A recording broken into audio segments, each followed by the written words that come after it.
So, welcome to part three of our weekly market insights. This is where we take a look at the macro picture. And I'm going to start with sort of my view, really. Well, I suppose all of it's my view, but even more so.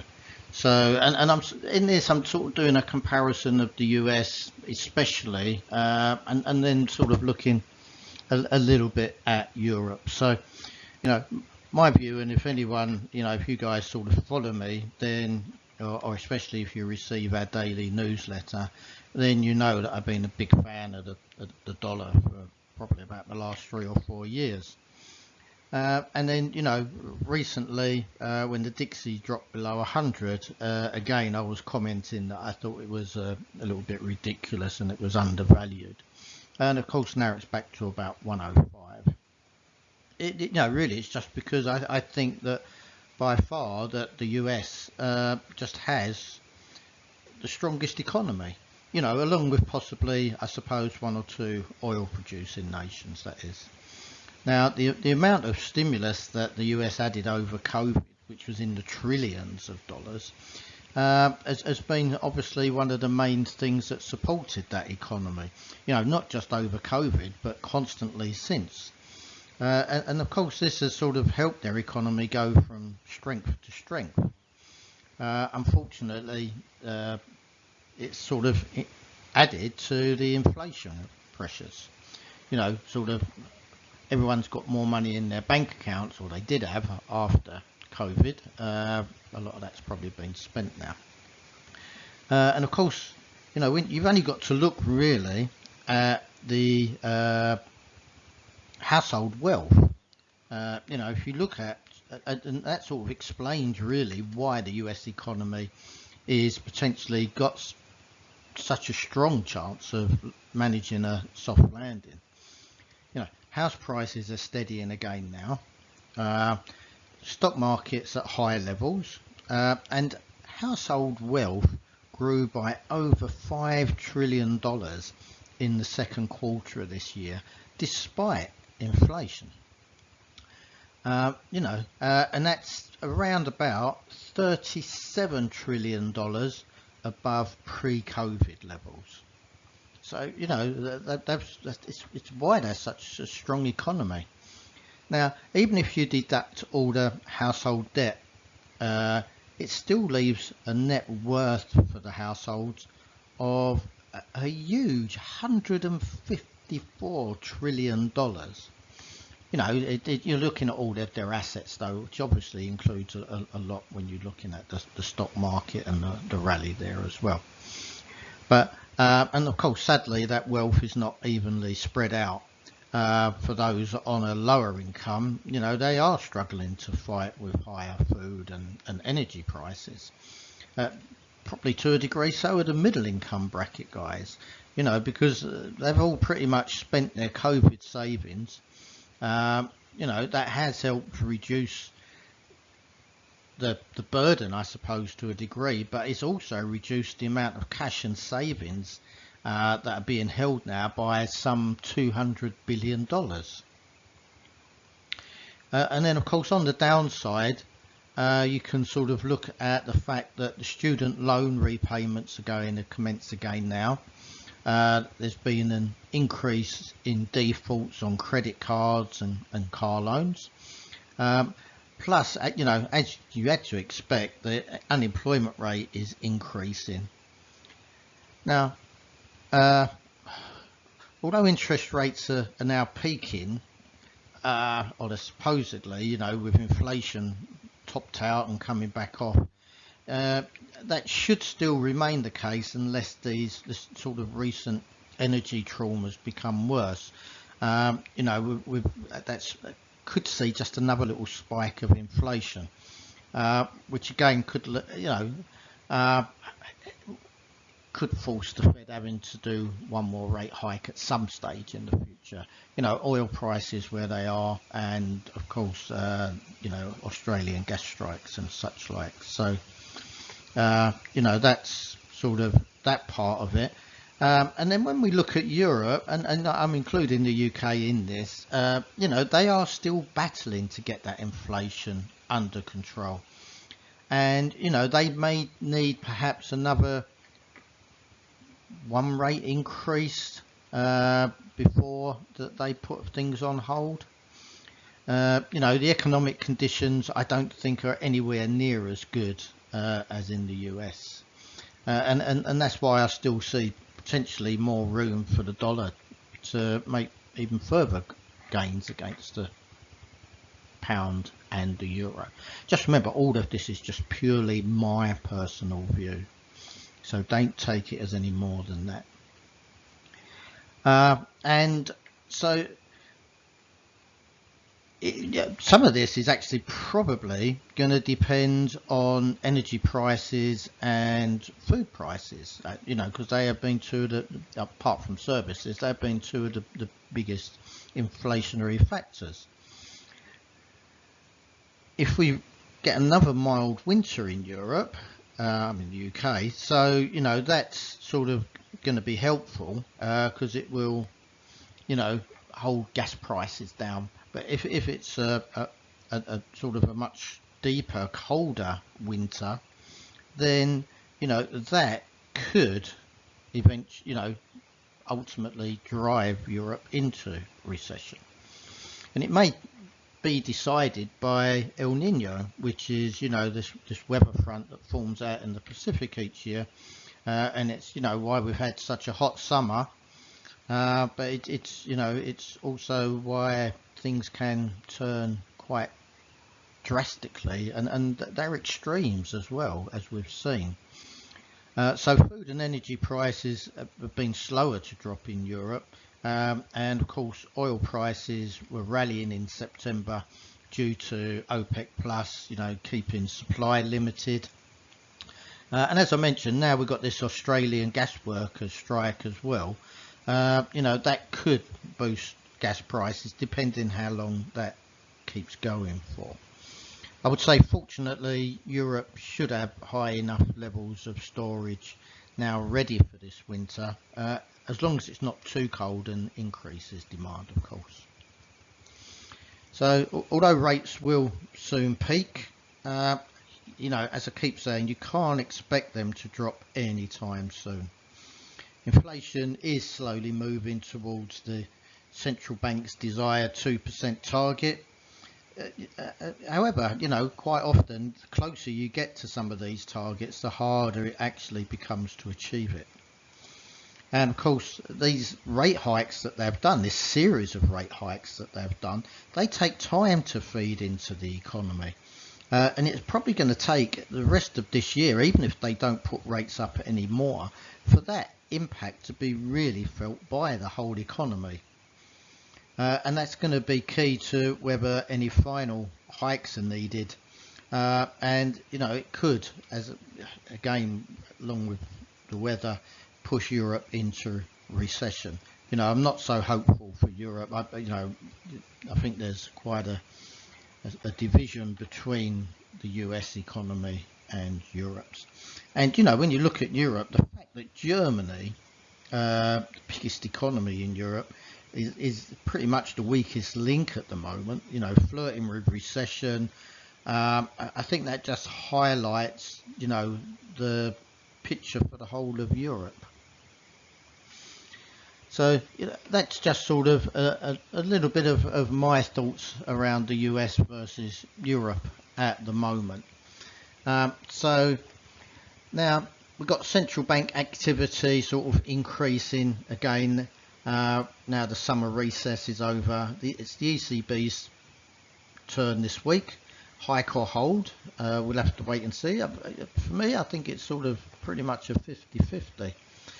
And of course, we all hopefully know that it seems to be that rates are very close to peaking, but inflation in Europe is still just sort of a little bit tougher to get down, especially when you're looking at these sort of energy prices, these oil and gas. And in fact, the IMF warned that global growth outlook over the next 5 years is the weakest in more than 3 decades. Now, that said, the US growth forecast for this year could actually be double what the Fed's predicted earlier in the year. So again, you're seeing that division between different economies. But I'd say overall employment, now that is moving back towards a more sort of balanced picture. There's less jobs on offer, more workers are becoming available, some are returning to help just pay the bills. Now, again, that should reduce wage pressures, which of course has been inflationary as well. Then housing shortages continue. And that's keeping up rental prices in many countries.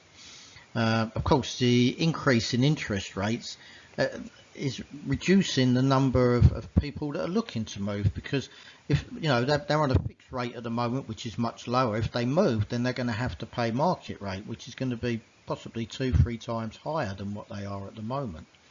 So you can't blame them for not wanting to move. For me, I think it's time that builders were encouraged to actually build more homes. And I'm based in the UK, and especially there, I've mentioned this before, but only around 7% of all the land in the UK is used for residential. And we just need more towns and cities built. I think overall, countries, possibly most of the world, definitely not China though, actually need more buildings, more homes. So I don't know. Anyway, along with that, I mean, the Saudis are building a whole huge urban area that they've called Neom. And of course, this is being financed from high oil prices. They're using that money sort of sensibly to invest in other sectors. And of course, another sector that they've gone into is sport. They've already attracted most of the top golfers there, or a lot of them anyway. And with that amount of money, and now they're doing the same thing with football. I suppose over time that you could see a big drain on the talent in Europe because of that, because they're willing to pay ridiculously big wages and transfer fees, of course, so the teams, the clubs as well, which is huge. And then of course China continues to try and stimulate the economy, with various actions, cutting mortgage rates, etc., etc. But they're trying to boost that property sector. It's a challenge at the moment, and of course that local government debt remains another issue that's holding growth back as well. And it's putting off international investors. They seem reluctant at this time to invest in China. So from what seemed to be a given that they was ultimately going to overtake the US as the number one economy, maybe that windows of opportunities past now, certainly in the short to probably medium term. And of course there's still friction between the US and China. And part of that was sort of highlighted this week. A lot of it's around technology at the moment, and Chinese governments restricting Apple iPhones to officials because of security concerns. I mean, that pushed Apple shares down. It knocked 200 billion off of the value of the company. And I'm sure the US are going to investigate the technology that's just been launched by Huawei in its new generation of mobile phones, as the US has sort of tried to prevent them getting hold of that technology. So geopolitically, I mean, Ukraine is making slower progress than sort of the Allies expected in their counter-offensive against the Russian forces. That's still going on, and of course part of that now is around sort of grains again, which obviously impacts food prices, because Russia refused to sort of renew the agreement which allowed Ukraine to export grains in that corridor, and surrounding countries to Ukraine are reluctant to help take those grains because it's impacting their own domestic markets so much. On a good note, France is hoping to restart more than a dozen nuclear reactors soon. That, could ultimately help energy prices in Europe, especially, with the gas workers striking in Australia. So again, that might compensate if the weather is a bit colder this year than last year. And of course, it's difficult to decide if Europe will have another mild winter or not. I mean, I mentioned last week, remember I'm in the UK, that I could sense temperatures were dropping. Only to see sort of this last week, we've seen temperatures hit 30 degrees. So, I was completely wrong there. So obviously I should stick to trading and training others rather than a career as a weather forecaster. But, thankfully there's some good companies out there that we can rely on.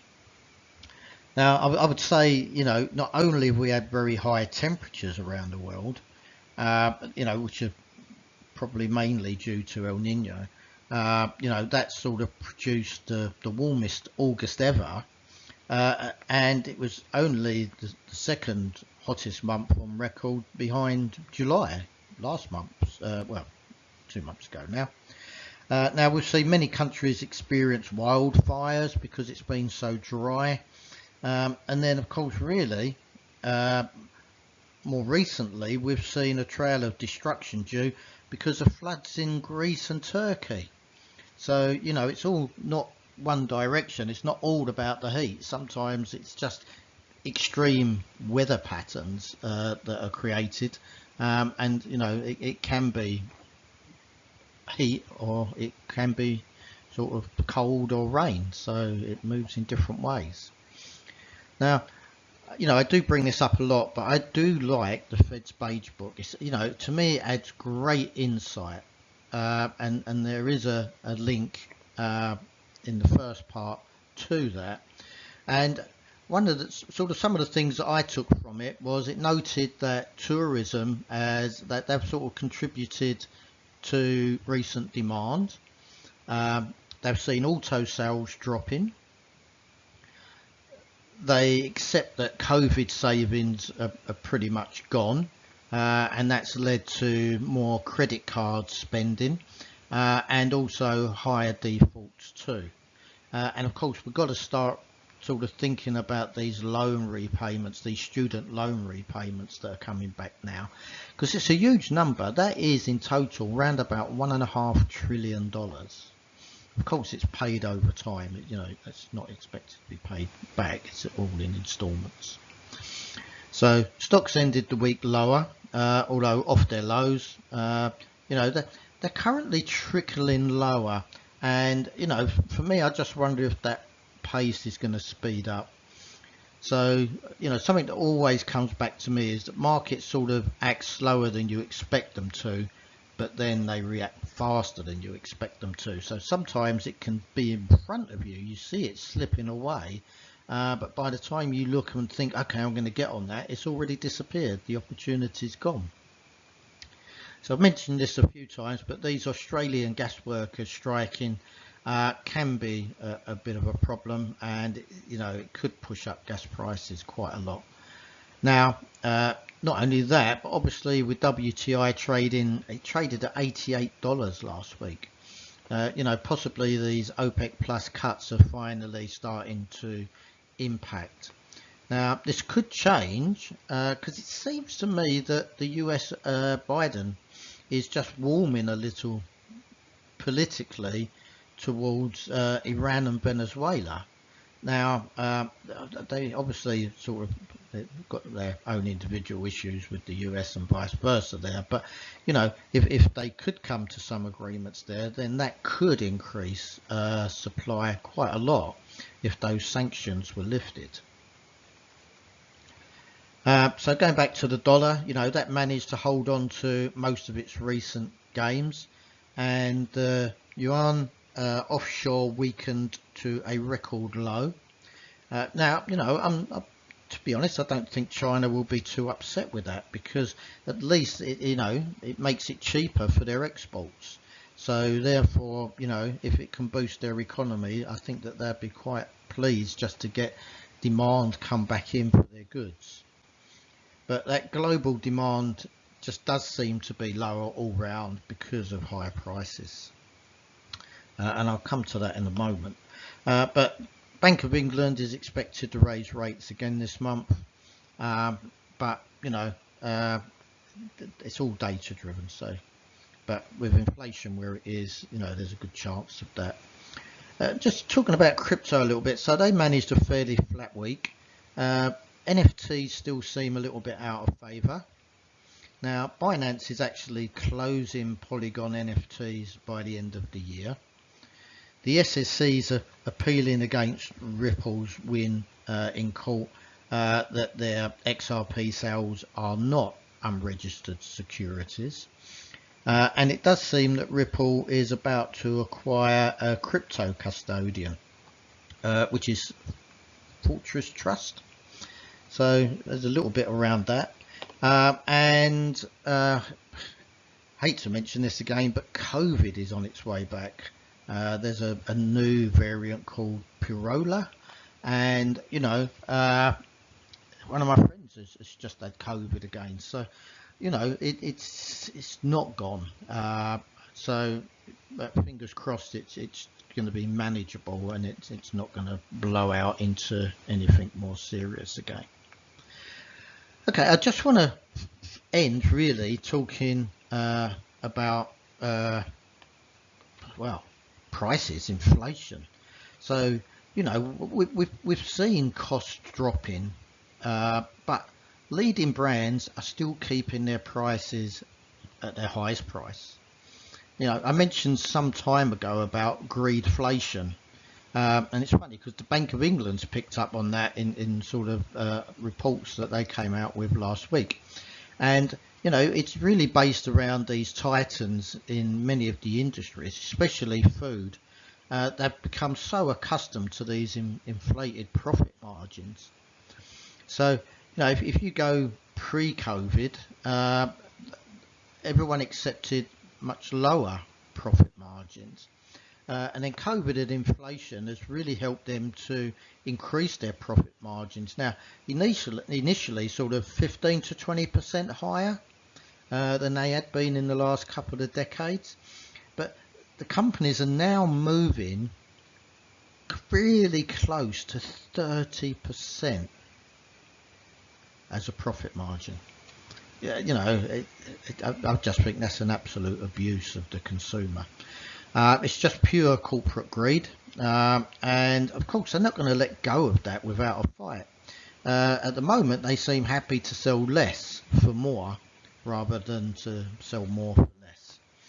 So I've suggested this a few times in the past, but for me the only answer is buy from your local supplier as much as possible until these big titans get the message.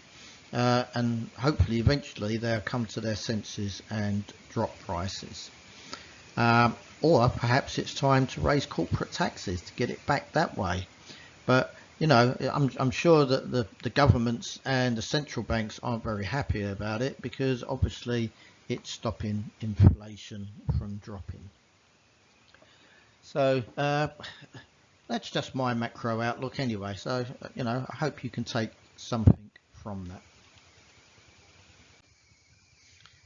So there's a little reminder of our services. I'm not going to go through them all. It's just there. So, but we offer some amazing stuff. Just check out our website. Just take a look at what we do. And you'll see everything is about supporting traders and helping them as much as we can.